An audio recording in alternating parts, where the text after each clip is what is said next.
Okay, class. For most of you that have been following me for a while, I think it's been 2 years or 2.5 to 3 years now, and you see the progressive improvement that I made with the rolls. The rolls are getting tighter and everything. So, what I'm gonna tell you about the game of crap that nobody talks about, nobody ever tell you, that nobody really want to share with you, is this: that, well, before we start it, let's get all the legal stuff out of the way, okay? This is for educational purpose only. You take the risk, you take the liability, okay? If you use this system or this information, you release me of all liability, okay? You accept the liability by acting upon it. Again, this is for educational purposes only. It's your action, your bet, your liability if you act upon this information, okay? So I just want you to know that. Notice the principles, notice to agent. The release of all liability for the use of this information upon your part. So this is for educational purposes and entertainment only. All right? So let that sink in for a minute and let it go. Now, here's the cold hard truth about the casino and the math that nobody tells you about or you don't realize, okay? The casino math is built for the long run. We all know that. We understand that. But what you don't understand, what you assume is that every time the buttons are on or off, or when you get a new player, the math reset. No, that's a misnomer. The math never reset because the buttons are on or off, okay? Or whether you get a new shooter. It's just a pause in the system of the wheel of the ribbon that's grinding, okay? The math start the day the casino opened its doors and set up that craft table and had the dealers and the first player there. That's the only advantage of the short math that you have is that first couple 5-minute game when the doors open, and it doesn't mean that when the table shut down and reopened the next day that the math reset. No, the math never reset. That's what you need to understand. The math will always continue being added on to the long run until the casino closes its door for the final time forever. As soon as it opens its door and the table is set and you have one shooter to start that first action, that's when the math starts. It does not start or reset when the buttons are on or off or a new player, okay? That's what you need to know. So by the time you get to the casino and play that table, you're looking at millions, thousands, billions, trillions of rolls already. The math already add up. And just because you walk there and then the buttons are off, it does not mean that you reset the math, okay? You're just a slice of that math. Once you understand that, then you realize how the game is won. So here's how I do it. I don't bet the pass line or the don't pass line if I'm not the shooter, okay? Or if I don't want to play the game. What I do is I look for either usually the dice setter, or this can also work for a random shooter. Once the game is on, the puck is turned on, I make the hop bet, okay?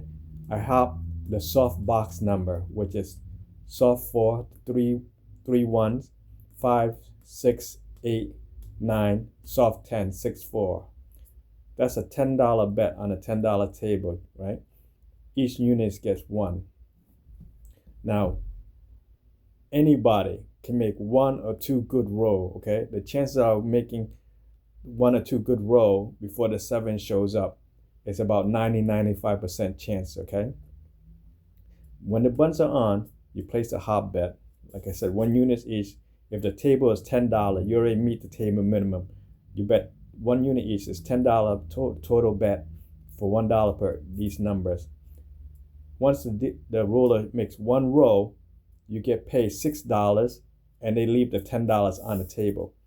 Now, you could stay there and risk $4 again for the second roll. But if you don't want to risk that, take everything off the table and walk away with your $5 extra and call it a win. Take the small win and done for the day. It doesn't mean hang around the table, wait for the next shooter to do anything like that. It means you exit stage right the building and come back the next day and do the same thing. Okay? So if the table is a $15 table, you can't bet $10 on the hops number total because you don't meet the table minimum. You increment it to $20. So that way you meet the table minimum and you do an increment of 10. If it's a $25 or whatever table, you do the same. You increase from 10, 20 to 30, okay? Think of it as entertainment expense, okay? Like a door fee or a licensing fee to collect the taxes on your land. You're the king, you're the dukes or the baron going along the land, and the peasant living on there, and they pay tribute to you for the privilege of using your property, your land. That's why the casino dealers hate me all the time, because I go in, I collect their taxes per roll, and then I leave, okay? I usually, if I don't feel like playing or whatever, I usually bet for 1 or 2 roll, and then I take my money, and then I wait for another shooter, things like that. Or once I get hit for the second roll, I make $2 extra, and the bet that's on the hop number are basically house money. I got free game, okay? Now, if the buttons are on and the shooter rolls a 7, you lose a hop bet. We know that, right? But I use a Fibonacci sequence after that. So the first loss is 1 unit. The second loss is 1 unit. The third loss, I would go to 3 unit and then 5 units. So that way, I will always recuperate my losses. So as soon as I take the hit, I would go back down to 1 unit, or I would go exit stage right. Okay? That way you always win. So if you have $10 and you make the hit, that's $6. If you have $100 per number, which is $1,000 bet, once you make that first hit, that's $600. You can just take the $600 and call it a day, okay? By hopping these soft box number, you're basically covering 33.3% of the number already. You are basically covering 1/3 of the number, 12 number out of 36, okay? Now, if you really want to reduce your liability and everything, once you take the first 2 roll and you make the hit, you already made $2 extra, plus your soldiers are back in your pocket. And then what's out there is the house money. You could take $3 more, right? And place the 7 hops. So basically you have $13 out. So if the 7 rolls out, you're basically losing half of it, not the whole thing. It's an insurance bet. Okay? Instead of collecting $6 per roll, you're only collecting $3 back. It's a smaller tax, but it's a guarantee not to lose the whole amount. And that's how I do it. Now, think about your exposure time at the casino, at the table, as exposure to radiation, okay? You want to limit your exposure. You want to go in, place your bet, make the first 2 or 1 roll, take your tax money from the casino, and leave. And you keep doing that repeatedly. It's like you have a grain of sand, right? After a while, that couple of grain add up a pile, and then it becomes a mountain, you know? And it becomes a beach. But each beach is only a grain of sand. They just add up in volume. You will never win the battle at the casino. You can only win you will never win the war at the casino. You can only win the small battle. So that's how I've been doing it. Every time I go, whatever, I just collect the taxes from them. And that's why they hate me. They don't like it because I don't give them a chance to take the money from me.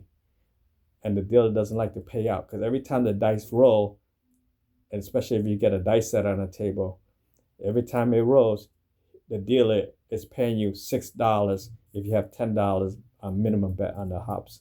It's basically 6 tax every time the dice roll and hit the felt. They're paying you for that.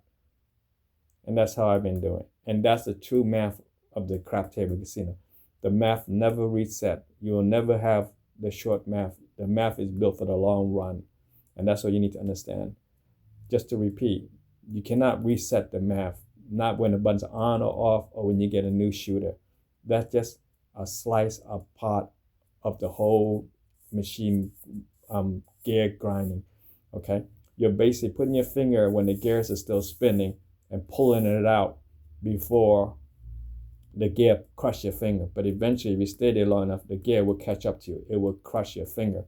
That's why the casino likes you to spend longer time at a table, because the hunter is always there. He doesn't have to hunt for you. He just have to wait for you to come to him when the time is up. That's why sometimes you stay there a little bit longer. You're basically up and down. You never really win and things like that, because you're waiting in the math, you're grinding. Just take the first or second row and then exit stage right. Or if you really want to play with the casino's free money after you hit the first and second row. And if you don't make it a win on the first row when the bun's on and you lose your $10 bet, use a Fibonacci sequence to catch up and build on that. But as soon as you're in the green, whether it be 1 unit or 10 unit or 100 unit within the 1 or 2 row, just exit stage right. And you'll win every single little tiny battle, okay? And that's what I've been doing all the time, and just collecting enough and building my beach. And it works. And I play it long enough and everything to know that's how the math is. And the idea that you can beat the war, you'll never win the war. Because if that's the case, the casino would never have that game. The math is there to support them, not you. And that's what I want to share with you and everything. Just remember that. Pay your licensing fee or your entertainment expense for $10 to bet all the soft hops, and then exit once your first or second row and take your winning and do something more that you'd like to do. All that. Just keep hitting those guerrilla tactic warfare, and eventually the casino is going to really hate you, because you don't stay there long enough for them to take your money. You just walk in, collect your taxes, and call it a day.